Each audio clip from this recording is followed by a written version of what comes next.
And look, 49%. I even have a pen, I so I love look it. so I'm fish. gonna have a pen Yeah, too. Hey, it Fauci, just go feels ahead and good. cut back there. Yeah. Toot, toot. Okay, so welcome back to the Empowered Women Summit. Today is going to be such a joyous day because we are talking to Claire Ayoub. And I really just want her to talk the whole time. You guys are going to love her. I'm just going to read her bio real quick because then you'll know a little bit more about her and then we'll dive in. So, Claire is a writer and director of the upcoming film Empire Waist. It's a heartfelt comedy about teen girls learning to love their bodies through fashion design. It's inspired by Claire's column, Notes to My 12-Year-Old Self, for Amy Poehler's Smart Girls. And the screenplay has been critically acclaimed by the Blacklist, the Nichols Fellowship, and Page Awards for its deft handling of teen girls and body image, and for being just plain funny, just like Claire is. You're going to hear that soon. More importantly, it's the film Claire wished she had seen as a young woman. So, Claire, thanks for being here. Thank you for having me. I've been looking forward to this all week. You're always a joy to talk to. And so thank you for having me. It's an honor. I have my Anthony Fauci pillow behind me for good luck and my dog Awesome. on the other side, but he's just always there for good luck. So it's a pleasure to be here. Yay. Okay. So let's, I'm going to dive in. We only have about 20-25 minutes. And I, this summit is, the subtitle of the summit is how to find your power, use your voice, and change the world. Love it. And that is you. That is you in a nutshell. Like, we're going to make t-shirts.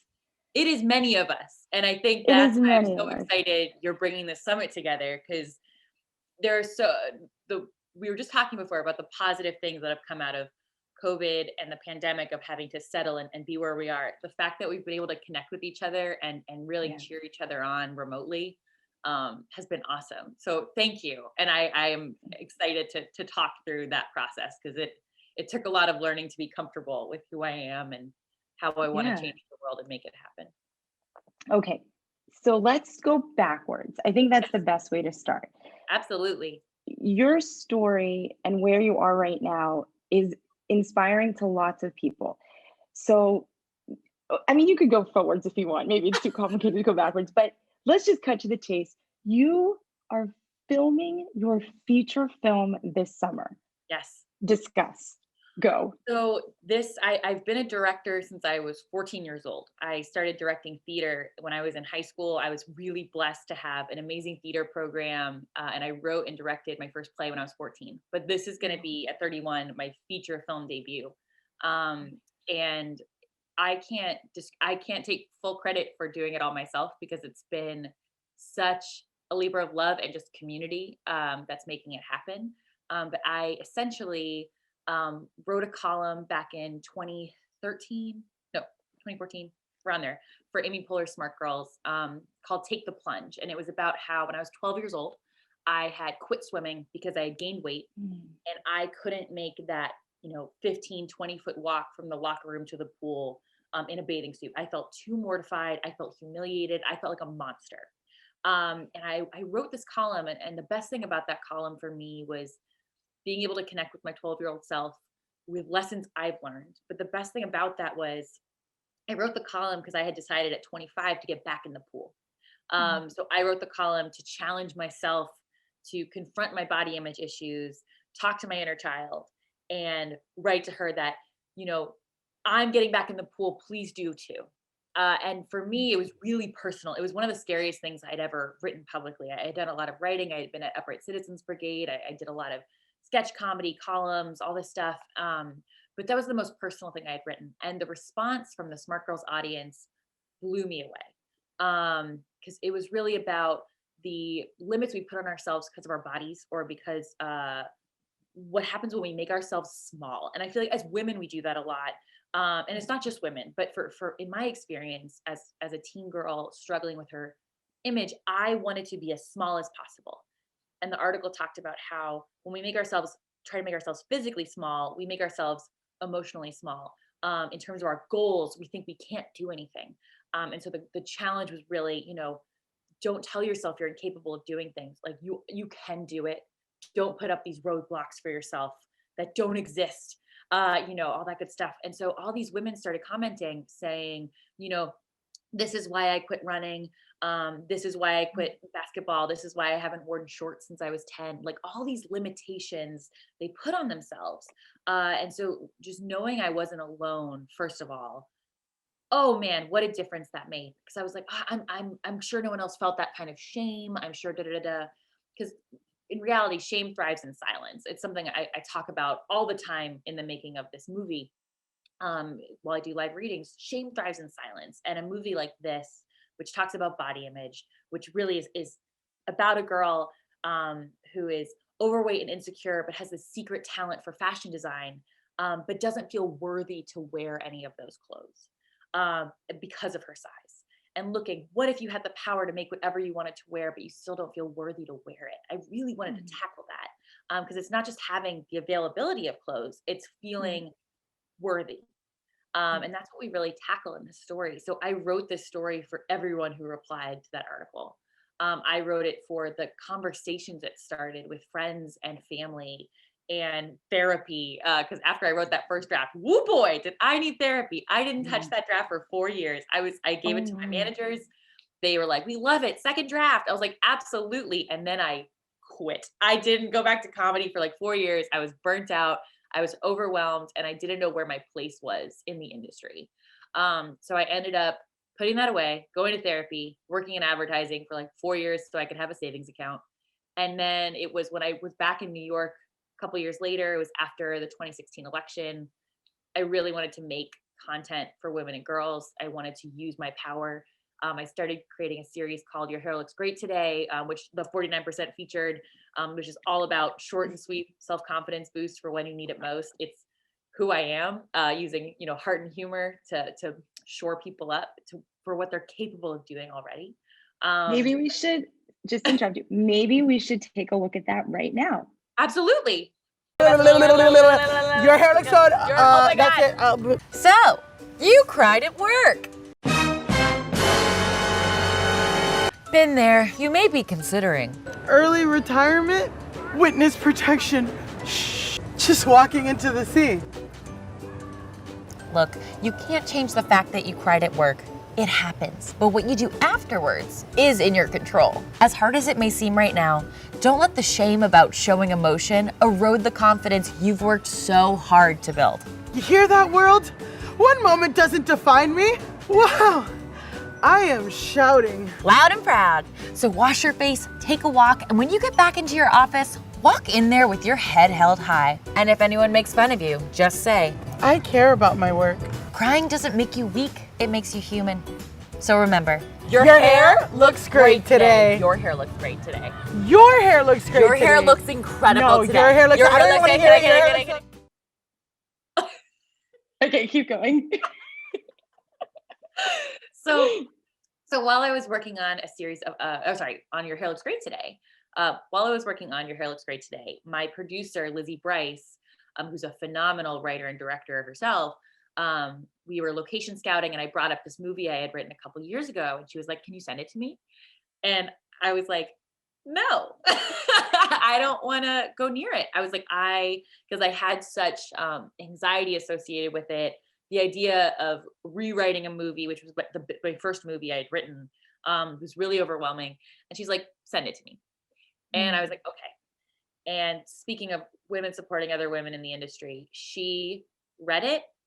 And then on our next location scout, she's like, are you ready for notes? And I was like, no, I'm not. But we sat down and I bought her a piece of pie. We had pie and coffee at Pell's Pie in Brooklyn. And she gave me notes on a script I hadn't looked at in 4.5 years. And the notes reminded me, first of all, they were great notes. She's a phenomenal screenwriter. But the notes reminded me how much I cared about these characters and how much I love this story and wished I had seen this story, which is exactly why I wrote it. So as I've been moving forward, I always think of my inner child when I look at this project, when I'm feeling down, when I'm feeling tired, when I'm overwhelmed. As this project gets bigger and bigger, there is that I'm very honest. It can be overwhelming, in the process, but I think about why I'm doing it. And that's about, I wish I had seen a story about female friendship, and supporting the hell out of each other and learning to love yourself just as you are, because that's a radical act. There's Totally. fashion in this story, but it's not a makeover story. It's not like, and then she took off her glasses and wow, like it turns out she just didn't have a flattering haircut. Like they are exactly who they are body wise during the entire film. So we have Lenore, who is, clinically obese. You have Kayla Hughes Diaz, who is large. She's, oh my God, she's so powerful. She's essentially a teen Lizzo. You have Tina, who is Asian American, 6'2", skinny as a beanpole, moves through the world like a drunk baby giraffe. We have we have Marcy, who's a future queer icon. She's disabled. She uses crutches to walk around, but like she is the heartbeat, like the confident heartbeat of that group. She will die for her friends.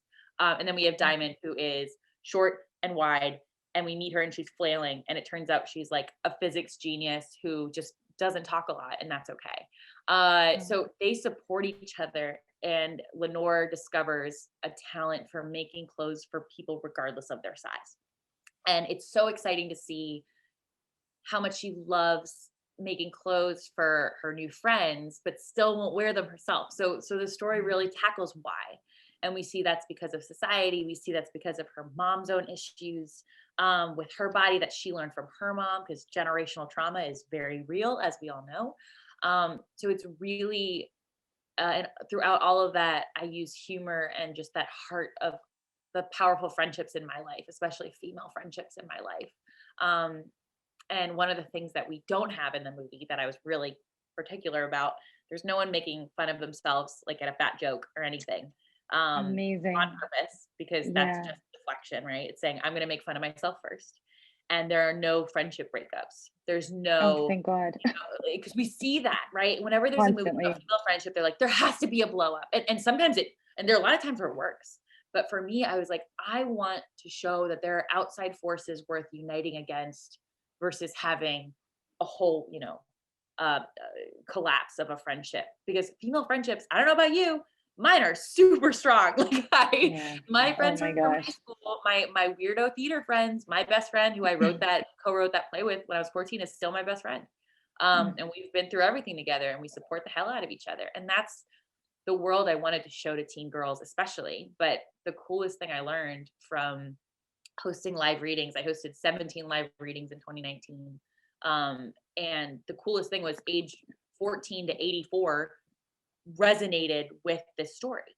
Wow. Whether it was for their inner child, whether it was for their granddaughter, whether it was for their daughter or their mom. One person came up to me and was like, Lenore's mom is my mom, and I want to talk with her about her body image problems and her insecurities as like a real estate broker, because that's what Lenore's mom is. Her body and her face are on display all the time, and she's very self-conscious about that. So it's really cool to see the conversations that come out of it. And that's my big hope, that I love using heart and humor to talk about tough topics, but still have that humor of laughing and loving life and trying anyway when we're scared. Oh my Yeah. gosh. So I love it. that's been the I journey. It's- Yeah. I can't wait to I mean, Claire, I cannot wait for this film to come out. I know you haven't shot it yet, but oh my gosh. you have a home at our film festival. Honestly, thank First, you. Thank you. I mean, We'll have a first, screening in Israel. I'll come out to you. yeah. I mean, firstly, I could like get a comp ticket at Sundance or Tribeca or wherever it's Obviously. gonna come out. Obviously. But Got my then later on, we would love to share it too. Here's what I want to pick up on a couple of things that you said. The inner child thing. This is clutch. This is core. And I know that you're talking to your inner child and sort of in a reparative way, but when you said that, I've thought to myself, why don't I treat myself kindly like I would the 12-year-old me, right? especially during this time? So thank you for saying that. Honestly, anytime. And it's the way, I mean, how many times have we talked about the fact that we would never talk to other people the way we talk to ourselves, right? Especially when we're high achievers, when we have big dreams, and when we're hard on ourselves, I would never tell you the things I would say to myself when I fail or Right, when I stumble or when I'm having a bad day. Because I'd say, right. you're fantastic. Like, Paula, you work hard. You are brave. You are setting up this whole empire out of a goodness of your heart and your hard work. I would never turn to you and say the negative and destructive things I'd say to myself. So Right. it's treating others, but you're right. It's talking to your inner child. I could never yell at 12-year-old me. She's scared and, is Yeah. doesn't know much, but thinks she does. I still remember being 14 years old, and my brother and my dad were in the front seat of the car whispering to each other. And at 14, I said, "You don't have to whisper. I already know everything." Like,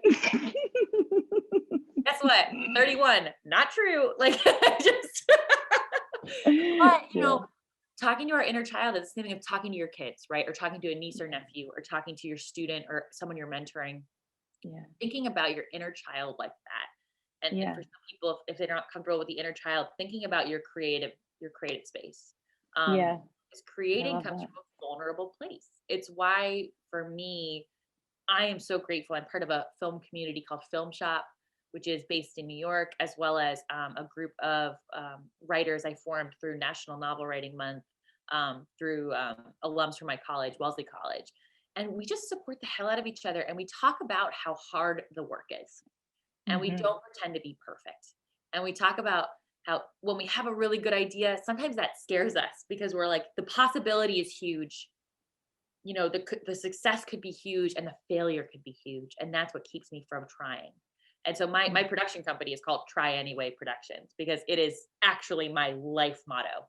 And if there's anything I've learned from the last year and a half of committing full time to making this movie, moving in with my parents, which I'm again so privileged to do, Mhm. um, and That's huge. Like we have, great. and I can't talk about the production company yet because we haven't publicly announced it, but they are so supportive, and none of that would have happened if I had listened to that voice saying, "You can't do it. It's not worth the trouble. It's not worth the work." Because in reality, it is. And I couldn't have gotten through it if it hadn't been for my community, especially of female creators, and Mhm. people who are, lesser represented in Hollywood, because we just support the hell out of each other. And we say, Totally. hey, go for that fellowship. Go for that job. Like, go for like, submit your stuff everywhere. Make that short film. Screw sending a script out. Go shoot it because you're a director. We support each other, and I find having communities like that. I've always been a cheerleader, but it always comes from a place of truth, of being like, go do that thing, go do it, go try it, and see if you like it. See if you don't. No matter what, you'll learn. And so that's Mhm. been the coolest thing I think for me is I took the last year and a half before we went. I was really trying to avoid, if I'm honest, I was trying to avoid Hollywood for making my first film because I was worried as a first time director, I wouldn't be allowed to direct because it is a very commercial script. And I had people contact me through the blacklist being like, is the script for sale? And I was like, no, I'm directing it. Are you interested in Yeah. working together? And it would be, radio silence. And I was like, okay. So I decided after a couple live readings, I was like, I can do this because my neighbor came to one of the readings. She's on the board of education here in my hometown where we're trying to shoot. And she's like, I love it. I am Tina, the very tall girl. She's like, I was Tina. I want to see this movie get made. Whatever I can do, let me know. And I was like, can I film at the high school? And she's like, yeah. I was like, can I film at your house? She's like, yeah. I was like, that's 2 locations. I can do this. So I brought on, Wow. I've been introduced to an amazing producer, Crystal Collins, out in California, who I was introduced to because she would work on micro budget features and her crew is usually volunteering. And Oh because of my. that, 'cause the budget was so small, they were volunteering, they were doing it because they loved the project or loved the creator or were trying to get credits. And because they were working for free, she treated them like gold because their time was so valuable and she wanted to make sure they Mhm. were treated well. And as soon as I decided to make the movie, she was the first person who popped into my head because, and we're on the same page about that respect for our team and taking care of your team. And the first year, the first really year and a half, it was just the two of us. And now we actually get to hire people, but we were doing the work and doing everything. And being like, it's worth it, it's worth it, it's worth it, and supporting each other. So Mhm. I'm just, so grateful and learning so much. So two important questions I think I for people talk listening. forever, so feel free I to will pipe in. No, it's great. It's great. I wanted this. I mean, people need to know your story, especially people that have an idea percolating and that may not know. So these are two very pointed questions. Please, Yes or no point questions. away. Claire, did you ever go to film school? No, I was a Middle Eastern studies major and I minored in everything else. I ran a catering company when I was in college. because I wanted to learn how to make a balance sheet. I did improv. I interned for as like a brand specialist, brand voice, because I'm a writer and I found I was really good at writing for brands. Mhm. I like did all this different stuff. Did not need to go to film school. I definitely looked into it, and I have a lot of friends who did. And like Crystal went to film school, and her community from that is clutch. Like they're so close. But for me, I have always learned by doing. Even when Mhm. I was 14 directing my first play, I had no idea what I was doing. I didn't expect to get into this competition. I was directing a bunch of seniors, and I knew what my gut was telling me that I wanted Mhm. these characters to do and these actors to do. And I was like, should I be intimidating? Should I be like, I thought about all the directors I'd seen, and it's hard to be an intimidating director when at the end of rehearsal you go, great job, I gotta go. My mom's here to get me. Like, it's hard to be intimidating. So yeah, I have always learned by doing. Even when it came to my sketch comedy stuff in New York, I hit a point where I was tired of asking for permission to perform at my local theater where I was a performer at, and I just ended up renting a black box and putting together all the sound cues, bringing in a friend to run lights, and just putting up shows. And I it was so amazing because I would think that the script wasn't done. I'd always call it working out a show. And I'd invite close friends and people I trusted to give me, genuine feedback. And it turned out the show was like 95% done. And I was just really hard on myself. So I've always found trying and doing and making stuff with your friends, making stuff with people you respect and whose craft you really respect. Like for me, I always really try to pay my team for my independent work. So I would save up for Your Hair Looks Great Today. I, paid $3,500 out of my own pocket for the first season, but I had saved up that money from working in advertising, and I knew what Mhm. it was. Even though my friends were willing to work for free, I was like, no, I value your time, and like so I have fewer projects I've produced, but that's because I put all my time and energy into making sure I could pay my team. Yeah.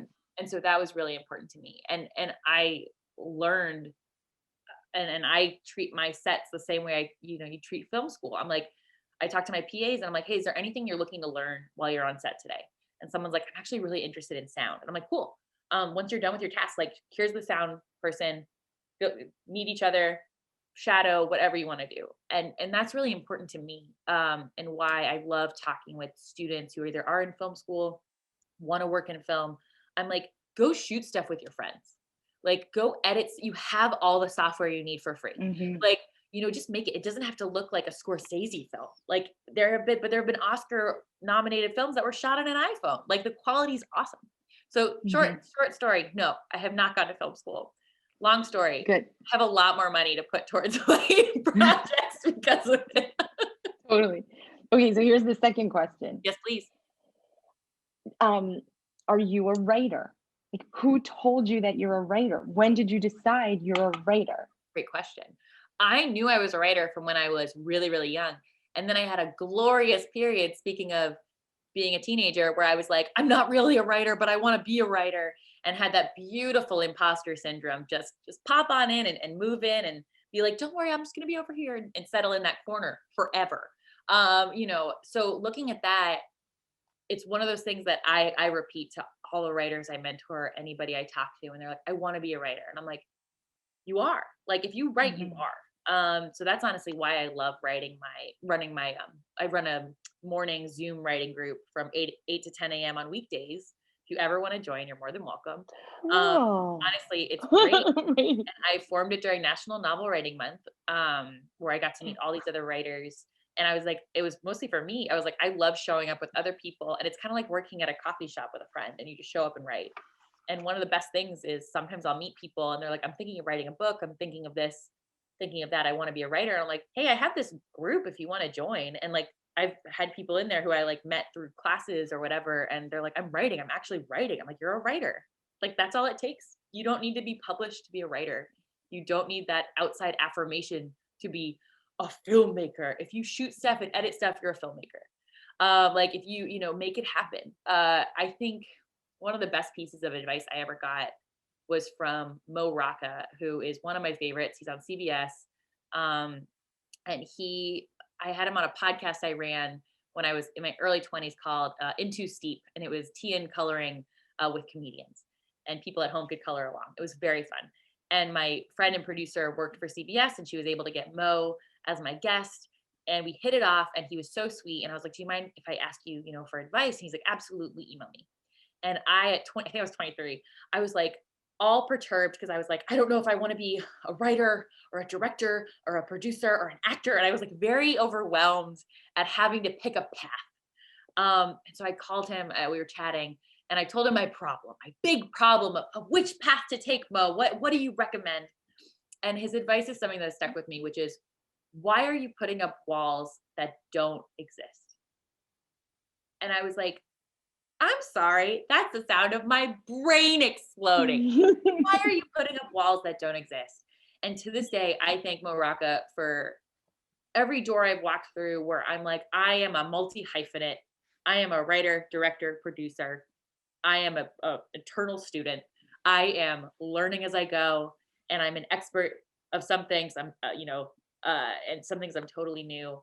But I walk into it saying, I'm here to learn, and here I am. And I'm showing up. So that was the best advice I think I've ever gotten.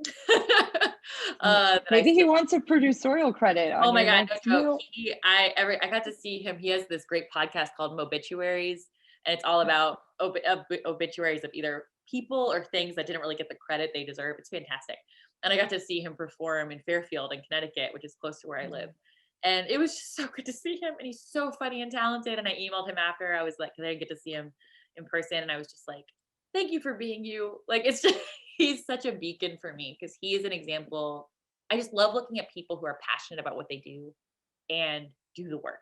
Like, it's why I love you and Dana and the 49%. Like, you put in the work, and you're always like following your passion to what you want to create in this world, which fits into the theme of your summit, which I'm so honestly happy to be part of. Thanks, Claire. Wow, you like even tied it up so nice. Honestly, this Thank is you. good edited. I'm kidding. Yeah, okay, and cut. Well, I guess just one last question, because I know people are going to be excited about you and want to share your details. So what's exciting also is that this project is still happening. It's not all done. So how can people that are listening get involved? Like, what if Absolutely. this speaks to them? What if you speak to them? When you speak to them, Oh my gosh, how can we get involved? The best way to get involved, I have a newsletter I send out very infrequently, but only with good news. So they can find it and subscribe at empirewastefilm.com. And then that is where I'll be sending out the official news of who our partner is, where we're going to be filming, when we get talent. Because right now we just finished the last revision and are going out to talent, are finding a fashion designer. It's so freaking exciting to be able to hire great people and oh my gosh. So definitely the newsletter is the best way to do it. I'm also on Instagram at Claire Ayoub, which is just my name. And I just do a lot of retweets, and they're very political on Twitter, but that's at Claire_Ayoub. But yeah, Thanks for being honest. I know retweets rule. It's been, especially these days in this lovely post-insurrection week. I'm just like, I'll find myself tweeting like retweeting 10 political tweets, and then one really hilarious thing that I'm like, we all need to laugh. Like, it's just really, yeah, it's bananas. But I'm so grateful. Anyone who wants to follow along, like, you'll have my email on there. Like, it's just really fun to talk to people. Yeah, it's so exciting. Amazing. This is great. Well, thank you so much. I mean, I feel just blessed to be part of your journey, and I just can't wait to see the behind the scenes pictures from the shoot. Oh my God. You and me both.